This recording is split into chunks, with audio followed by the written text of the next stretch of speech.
વડાપ્રધાન નરેન્દ્ર મોદીના નિવાસસ્થાને આજે ખૂબ મહત્વપૂર્ણ બેઠક મળી હતી, જેમાં મુખ્યમંત્રી ભૂપેન્દ્ર પટેલ, નાયબ મુખ્યમંત્રી હર્ષ સંઘવી, પ્રદેશ પ્રમુખ જગદીશ પંચાલ અને સંગઠન મંત્રી રત્નાકર હાજર રહ્યા હતા.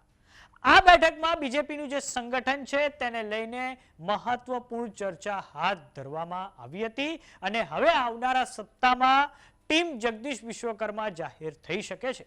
તો આવો જાણીએ શું છે સમાચાર. નમસ્કાર, જમાવટ સાથે હું છું પાર્થ.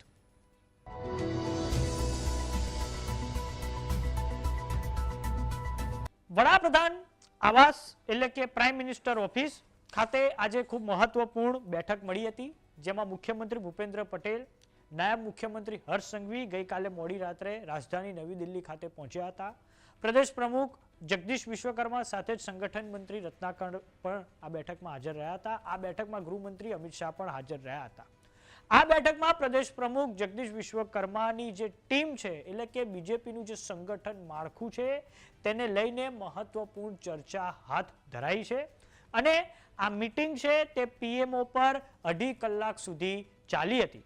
તો હવે આ મીટિંગમાં શું ચર્ચા હાથ ધરાઈ છે તેને લઈને પણ જાણકારી પ્રાપ્ત થઈ રહી છે કે બીજેપી સંગઠનમાં આવનારા સમયમાં યુવા ચહેરાને સ્થાન અપાય તેવી સંભાવના પૂરેપૂરી છે અને સાથે જ મહિલાઓને પણ આ સંગઠનમાં સ્થાન અપાય તેવી પણ ચર્ચા કરવામાં આવી હતી. વાત કરીએ બીજેપીના સંગઠનની, તો આવનારા સપ્તાહમાં ભારતીય જનતા પાર્ટી ગુજરાતમાં તેનું નવું સંગઠન જાહેર કરી શકે તેવી સંભાવના પૂરેપૂરી છે અને આ સંગઠન અંતર્ગત 4 પ્રદેશ મહામંત્રી બનાવવામાં આવશે, 6 થી 8 પ્રદેશ ઉપાધ્યક્ષ બનાવવામાં આવશે, 8 થી 10 જેટલા પ્રદેશ મંત્રીઓ બનાવવામાં આવશે, એક ખજાનચીને જાહેર કરવામાં આવશે, સાથે જગદીશ વિશ્વકર્મા સાથે 20 થી 25 લોકોની ટીમ જાહેર કરવામાં આવશે.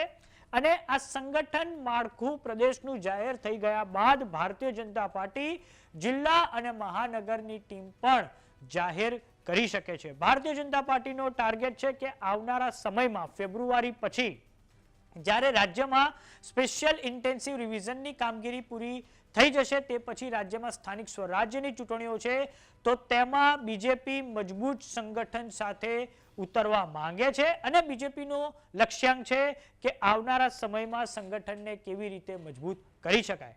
તો આ માટે વડાપ્રધાન આવાસ પર ખૂબ મહત્વપૂર્ણ આ બેઠક યોજાઈ હતી, જેમાં ટીમ જગદીશ વિશ્વકર્માને લઈને ચર્ચા હાથ ધરાઈ હતી અને હવે આવનારા સપ્તાહમાં એટલે કે આવતા અઠવાડિયે જગદીશ વિશ્વકર્મા તેમની ટીમ જાહેર કરે તેવી સંભાવના પૂરેપૂરી છે અને સ્થાનિક સ્વરાજ્યની ચૂંટણીઓ એ કોઈ પણ પક્ષ હોય ગુજરાતમાં તેમની માટે લિટમસ ટેસ્ટ સમાન છે, કેમ કે આ પછી 2027માં ગુજરાતમાં વિધાનસભાની ચૂંટણીઓ આવશે.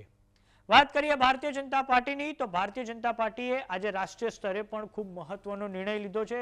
ભારતીય જનતા પાર્ટી દ્વારા બિહાર સરકારમાં મંત્રી એવા નીતિન નવીનને કાર્યકારી રાષ્ટ્રીય અધ્યક્ષ બનાવવામાં આવ્યા છે અને આપને જણાવી દઈએ કે જેપી નડ્ડા કે જેઓ 2020માં તેમને રાષ્ટ્રીય અધ્યક્ષ બનાવવામાં આવ્યા હતા અને 2024માં તેમની ટર્મ પૂરી થઈ રહી હતી, તે પછી તેમને એક્સટેન્શન આપવામાં આવ્યા હતા, પરંતુ હવે બિહાર સરકારમાં મંત્રી એવા નીતિન નવીનને કાર્યકારી અધ્યક્ષ બનાવવામાં આવ્યા છે. તો હવે સંભાવના એ પણ જોવાઈ રહી છે કે શું નીતિન નવીન જ હવે નવા અધ્યક્ષ બનશે કે પછી ભારતીય જનતા પાર્ટી એ સિવાય જે અન્ય નામો છે જેમ કે શિવરાજસિંહ ચૌહાણ છે, ધર્મેન્દ્ર પ્રધાન છે, આ પછી નામ સૌથી આગળ ચાલી રહ્યું છે તમિલસાઈ સુંદરરાજન, વાનથી શ્રીનિવાસન, વીર રઘુવરદાસ, આ બધા જે નામો આગળ ચાલી રહ્યા છે તેમને અધ્યક્ષ બનાવશે કે કેમ તે હવે ભવિષ્યના ગર્ભમાં છે. પરંતુ ભારતીય જનતા પાર્ટીએ આજે ખૂબ મોટો નિર્ણય લીધો છે,